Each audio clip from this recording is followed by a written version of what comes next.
Thanks for waiting. We are 2 minutes behind, running bumper. Background ready. Dell Didway standing by. We'll switch to Studio 8 in 5, 4, 3, 2, 1. Moving fast, welcome back. PJNet.TV is on the air, and every Tuesday about this time, usually a couple of minutes earlier than this, Dell Didway joins us, and Dell blogs at delldidway.com, and his blog this week he will be sharing with us, and well, we'll start there. No, let's not start there. Dell, you've got a new gig in radio. Can we start there? Or you want to go there afterwards? Okay. Well, it looks like we're not hearing Dell. Dell, I heard you earlier. Yeah, we did. I really did. I heard you earlier. All right, let me try something else. Let's see. Hold on, folks. We're going to switch. He and I were talking in the green room. No problems. Yeah, it was right there. I see. Hold on just a minute, Dell. I'm going to stand by, folks. We'll be right back, and let's do this and that. Okay, can you hear me now? Okay, everything was fine. I don't know what happened. Let's try again. Here we go. Folks, Dell Didway, right here on PJNet. Can we hear you, Dell? I can hear you. I don't know what happened. I don't know either. Okay. Dell, your blog. I do 64 push-ups every morning, so I'm off the hook, but everybody else out there needs to be encouraged to strengthen themselves, right? Yeah, and my blog, I've been wanting to do this for a while. I see Liz in there all the time. Not all the time, but because I go over kind of late sometimes. But she's always seems to be in there. But, young girl, went to school with my son, been over to my house a few times when they were in high school. So, nice, sweet girl. And about 2 years ago, when I started going over there regularly, would see her. And always knew who she was, but never really talked to her. And I noticed, back then she looked more like a cheerleader, a nice physique, but more soft, And so the last couple of years started knowing some differences in her and seeing her, the definition. And then just asked her about 3 or 4 months ago. I said, why are you doing this? Why are you bulking up like this? Are you going to the beach or something? And she laughed. She said, "No, I'm a bodybuilder now." I went, "Really?" I said, "Why do you want to do that?" And then she started going to competitions, and so we started talking a little bit more. I thought that'd be kind of an inspirational story. And so we finally got together the other day and sat and chat because she went to Pittsburgh, was in a competition, and did well. Not great, but did well, better than I would do. so I thought, bodybuilding, let me just take a look at it and see what I can. I really didn't get the message until I was writing it yesterday. So it just kind of came to me because I wanted to try to do something motivating because what she's doing is motivating to herself. And I wanted to ask, why are you doing this? Are you a slave to your body now? So, and of course, she poignantly told me that it was spurned out of a broken relationship, so she wanted to get stronger. That made her feel stronger to do that, and this kind of evolved. So, kind of an interesting story what she's going through. She's getting ready to go to a major competition pretty soon, and like I said, she's really transformed the last couple of years. And up close, she's pretty cut. We don't normally think of women doing that type of thing, but one of the observations I made was this was, as you said, spurned from a broken relationship. But I really applaud that because there are so many things that are not under our direct control. But the condition that you put your body in is absolutely under our own control if we can just win the battle up here. Yeah, and she said that kind of helps her. She said going to the gym is her sanctuary, and she feels more confident there. Actually, she's the second bodybuilder I know. The first one goes to our church. She's a lady I've known for years. Is my brother's sister-in-law, and she got into bodybuilding. I don't know, like when she was in her 40s, and still stays in shape, goes to competition. I mean, she did go to competitions in the past. She doesn't do that now, because I think she's a little older. But so it's interesting, So the two bodybuilders I know are both female. So Well, it certainly is an interesting story, and your sports background makes it a natural transition. I mean, to hear that kind of thing from you, but you did a great job of making some spiritual analogies in her journey. And not all of us are bodybuilders or even plan to be, but yet we spiritually are building strength, and there's a lot of similarities.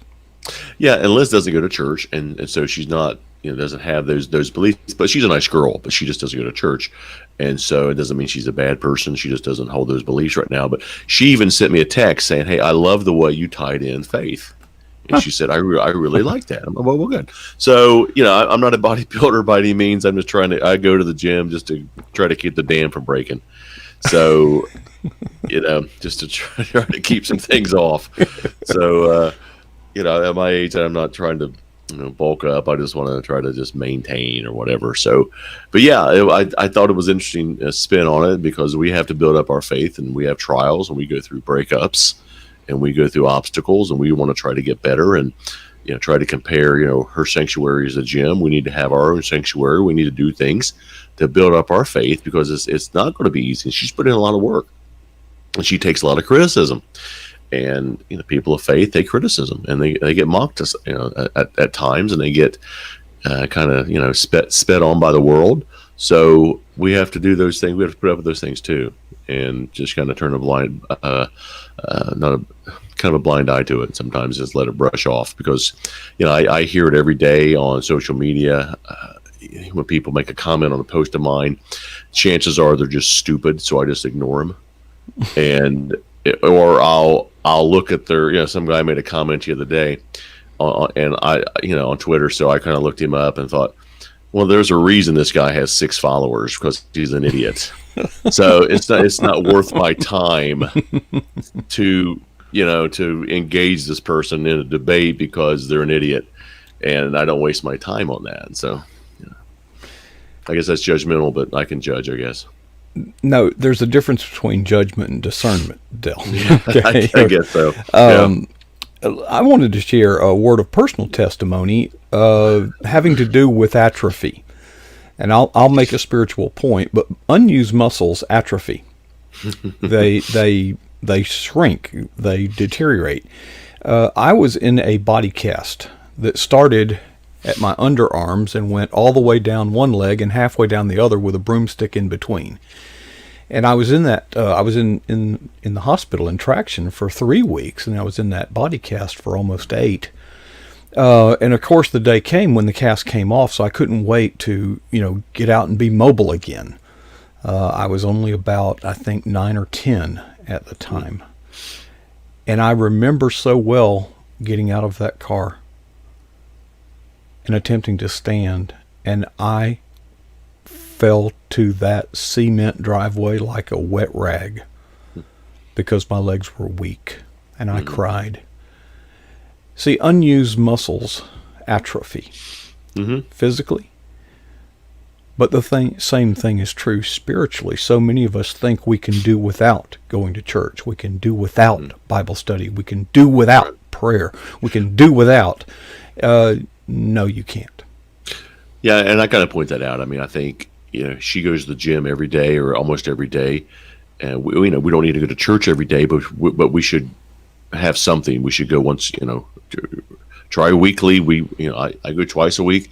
So, and I'm not super spiritual or anything like that, but I'm trying to feed my faith, and you can't eat unless you go to the table.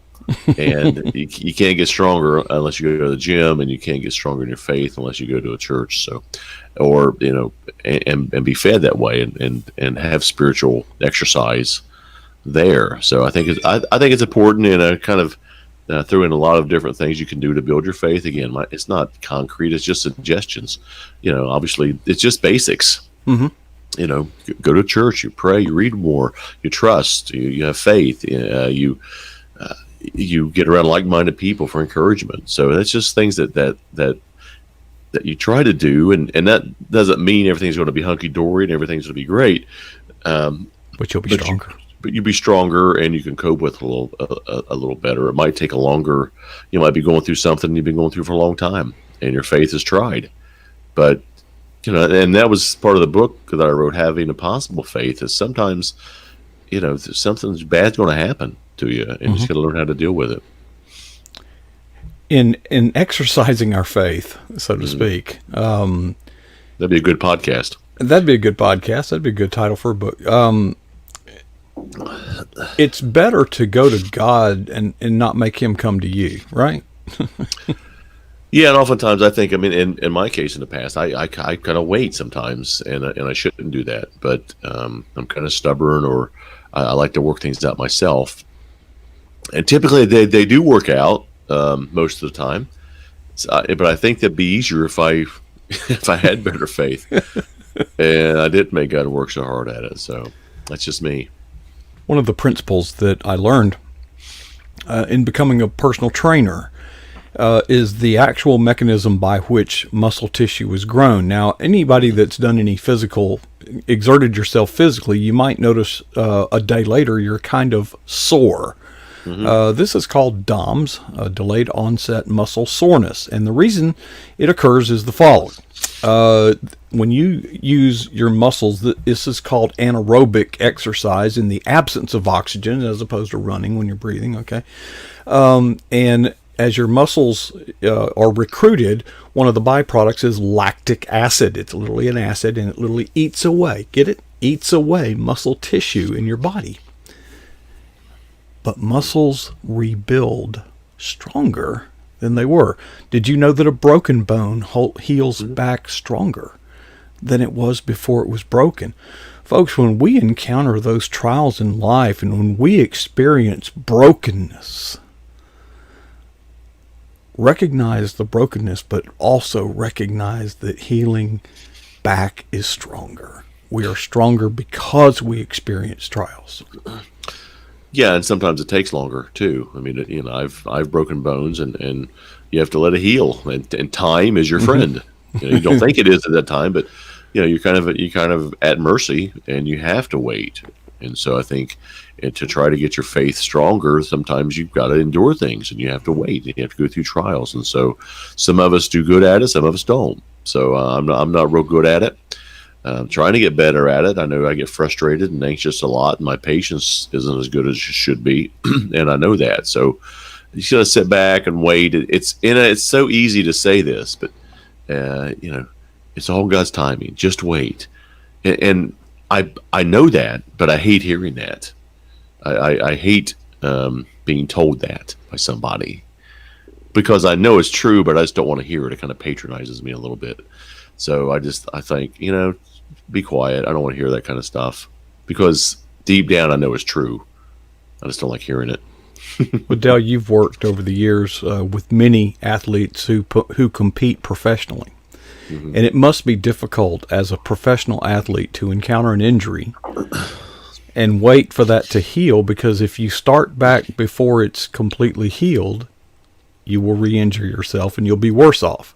And of course, the team is urging, it's tough to wait until you're completely healed to be stronger. Well, there's lots at stake there too for some of these folks. So that's their livelihood. They could get hurt, have to sit out a year, and maybe lose their job, maybe lose their position, or maybe lose their edge. So some athletes have been able to come back, some haven't, and that's just the nature of sport and competition. That's why it's called competition, because there's other people out there competing against you who want your job. So I remember one time I was talking to Pete Rose. I was having lunch or dinner with him, and we got to talking about the difference when he played and today's athletes.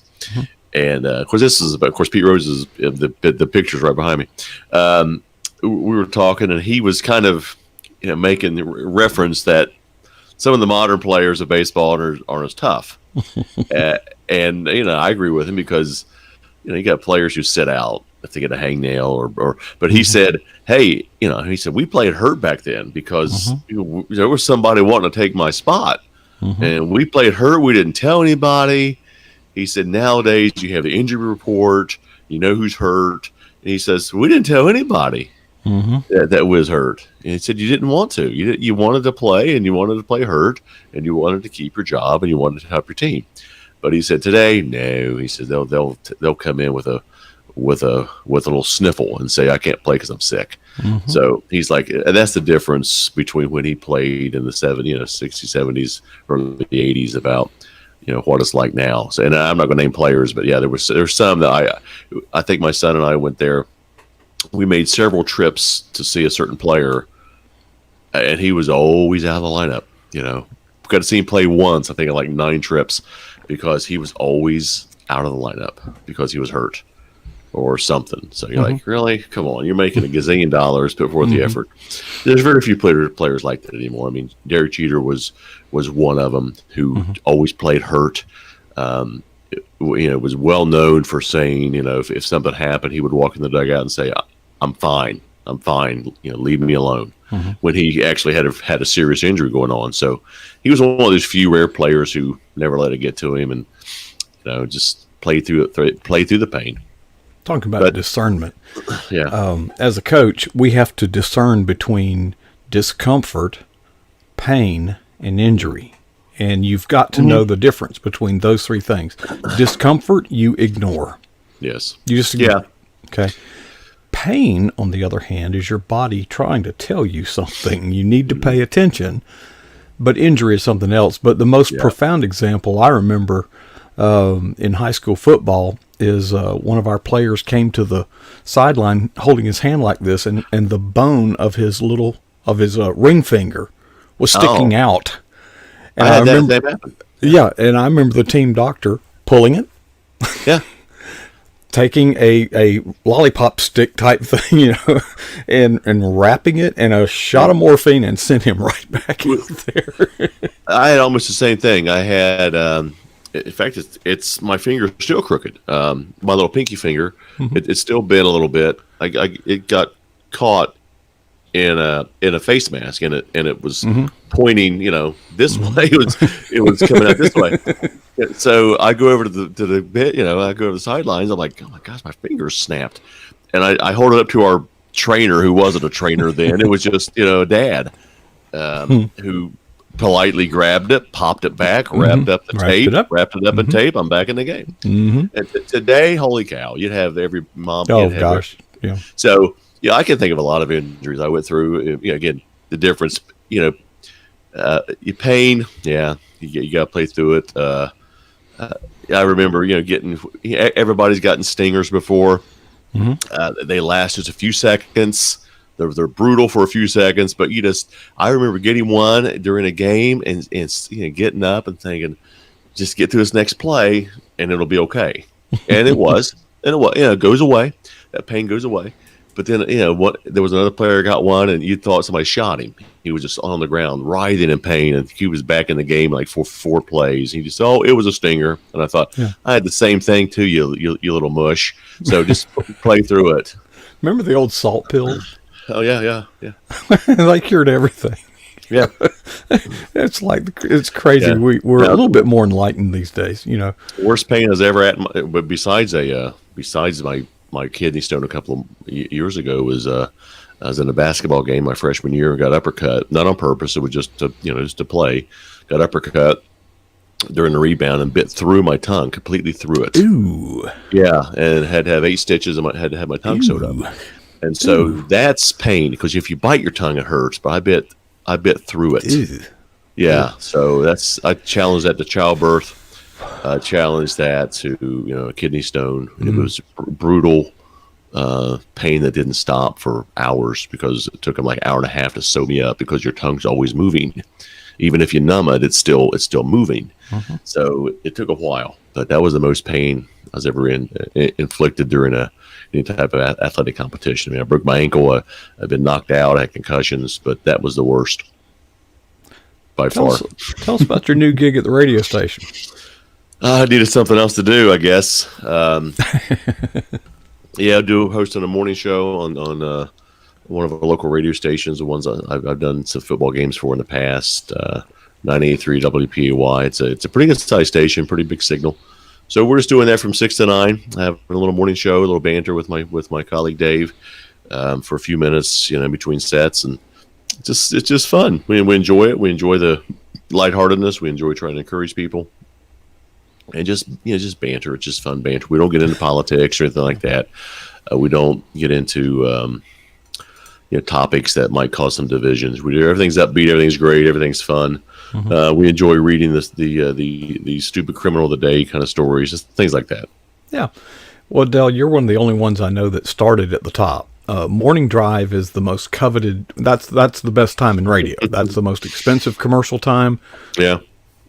Audience, and so to be a DJ, to be on the air as air talent in morning drive is something that most radio personnel aspire to be someday. Well, maybe I ought to talk to this guy about paying me more then. Yeah, probably. Yeah. And but so you're starting at the top. That's the only time. Usually when people are seeking a job starting at the top, I tell them, well, dig a hole. Yeah. You start at the top and just keep digging. So far, they've got a pretty strong signal. It's about an hour and a half away, big circle right in the middle. So it hits some pretty major markets, and we're having a good time. We got some good feedback already. We just started the show Monday, and we've already got some good feedback today. So, it's just going to be fun where there's just an alternative and something else to listen to, because in the past, where I live, there's only been one show. There's only been one local radio show in the mornings, and it's getting old. People need a change. So Dave and I we did this show, and so far the reception's been pretty good, because we banter well together. We go back and forth together well. We did ball games together. We don't have a script. We just start talking. We just kind of like you and I. We just start talking, and we have an idea of what we're going to talk about, and it never ends up that way. We just start going off, kind of like my blog, because I have an idea and it never ends up that way. So. Well, I'm happy for you. I hope you enjoy it. It's an adventure. I know it seems like an adventure now. Over time, it'll become a little bit less of an adventure, and then over more time, it'll become routine. Yeah, let's hope. My idea is I can do it from my home office right here. I can set up my own studio here. Would be awesome. So many things have changed in radio since I was in it. When I was in it, the FCC required that an operator be physically at the radio station, and automation was just coming into play. So you're just sitting there, checking off as the commercials run, on the logs. Yeah. But we had to go observe the tower lights. Are they on? Are they flashing? Right. And so that you had little things they gave you to do. But today, most radio stations are operating unattended or syndicated, one or the other. So. They're all computer. I mean, this station is this office is located in Portsmouth, but actually it's in Portsmouth, Ohio, but it's actually operated out of Tennessee. So all their main switchboards are down in Tennessee. Yep. And but we have our computer there set up. We do the show there. We can broadcast there. We do our live games there, but everything's run out of close to Gatlinburg, Tennessee. So. I was thinking about you the other night, actually. You are, among other things, a sportscaster. Well, doggone, Florida State was playing football. Now, I used to be the guy in the studio. We were the flagship station for the Seminole Sports Network, and I was the one feeding. Oh, gosh, it's crazy. Well, I got to work with the voice of the Seminoles, Gene Deckerhoff, and he is still the voice of the Seminoles. He's also the voice of the Tampa Bay Bucks. Right. He goes to our church. Well, I was at work at my day job, and I told everybody there, Gene, this sportscaster is absolutely earning his paycheck right now. You know why?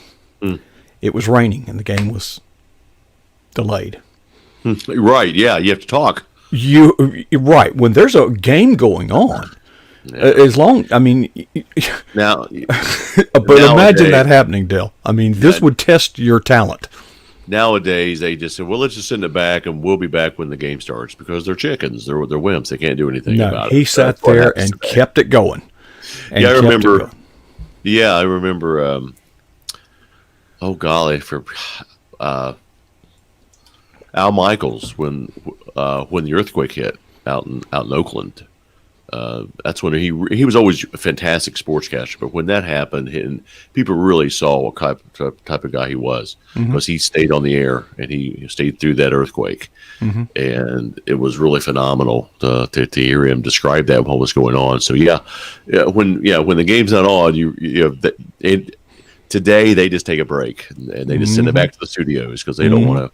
They don't want to work. Well, I was that guy back at the studio, and and I didn't want the game. I didn't want it sent back to me. Of course, I could just put on a song, I guess, but people have no idea the intensity, the plate spinning on poles, and it's very much it's the life I've lived. It's the life I'm living right at this moment. I am surrounded by monitors and keyboards of all kinds and switchboards. It's fun. It's fun. I mean, the first game we did last year, we were on top of the press box because there was no room for us, and make monsoon hits, and we're just getting completely drenched, and our equipment's getting wet. So then you got to make some decisions. So, but it's fun. It's always been enjoyable. But we're gonna have a good time with this, and we're gonna be doing some interviews and being a part of the community again, or a little bit more than we are now. So. Going to events and emceeing, and in fact, he told me today he's working on a pretty big event, hopefully for the spring, and bring in a very recognizable name, and we'll be able to MC that event. So let's just see what happens. It'll be a fun ride. Everything's fun. Well, and I'm glad you're doing this. Get your name out there, and we'll open other doors. Like you said, events need MCs. And it's a way of getting your name out there and your voice out there, and opportunities tend to just kind of pop up like mushrooms after a summer rain. Yeah, and today with Zoom, I mean, I did like 4 Zoom calls this week, and so some interviews via Zoom, and the technology is all moving that way. I think all these major television networks have finally recognized we don't have to fly somebody in now anymore, and we can just put them on, just get them on a Zoom call. I kind of like that. I mean, I flew down to Atlanta and back the other day for a TV show, but I was on with a CBS affiliate out of Birmingham on Saturday morning with a Zoom call. We did a Zoom interview. Kind of like that better. Not better, but I didn't have to go through any airports or traffic like that. Well, it saves a lot of money for somebody, It just makes sense. It's just not as personable, and the excitement, of being there, which at my age, it doesn't excite me anymore.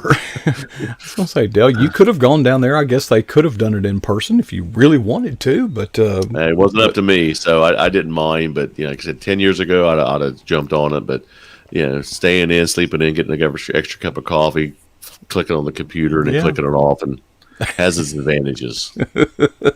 Yeah, and getting dressed, and I shave on Friday.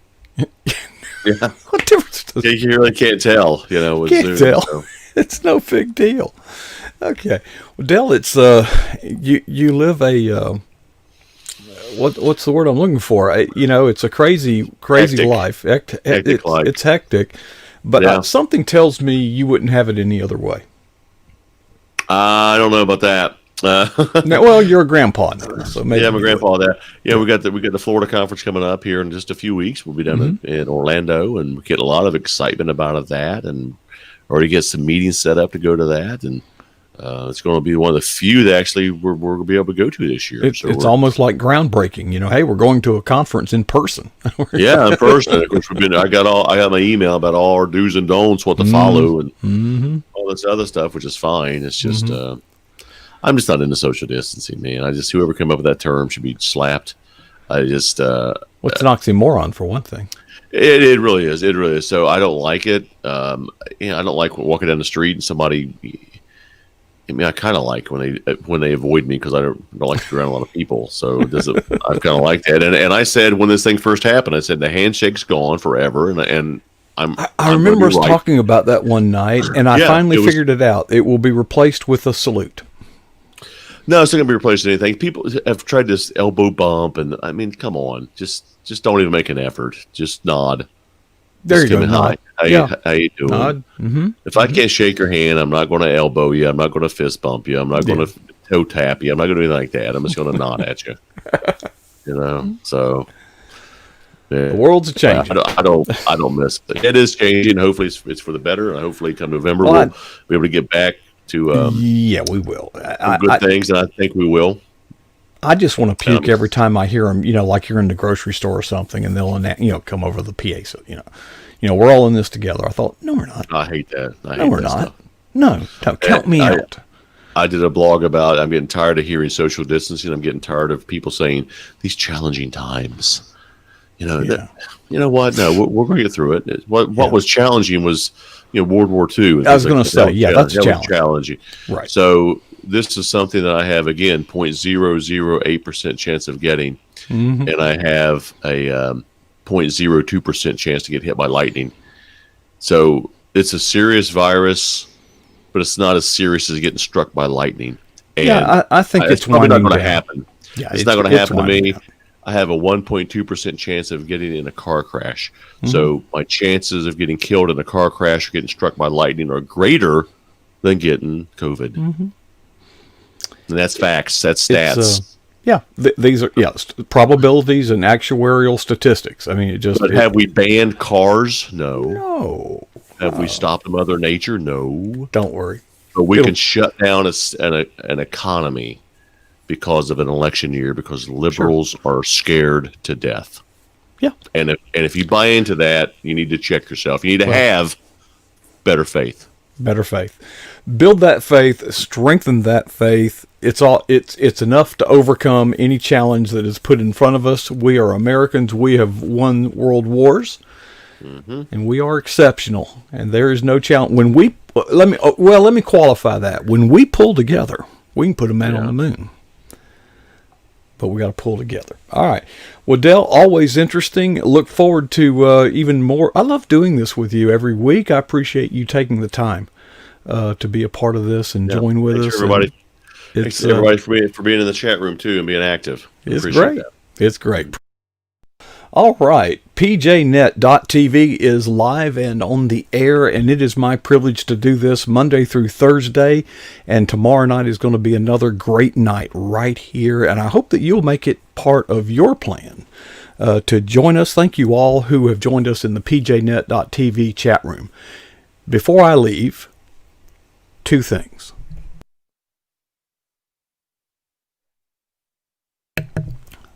Three things. First, sneeze. Two questions. One, what is the boldest thing that you have ever done for Jesus Christ? And secondly, when was that? Folks, we've heard a lot of uplifting and inspiring messages tonight, but without boldness, none of them will ever come to fruition. I pray that none of us would ever allow ourselves to be satisfied with either answer.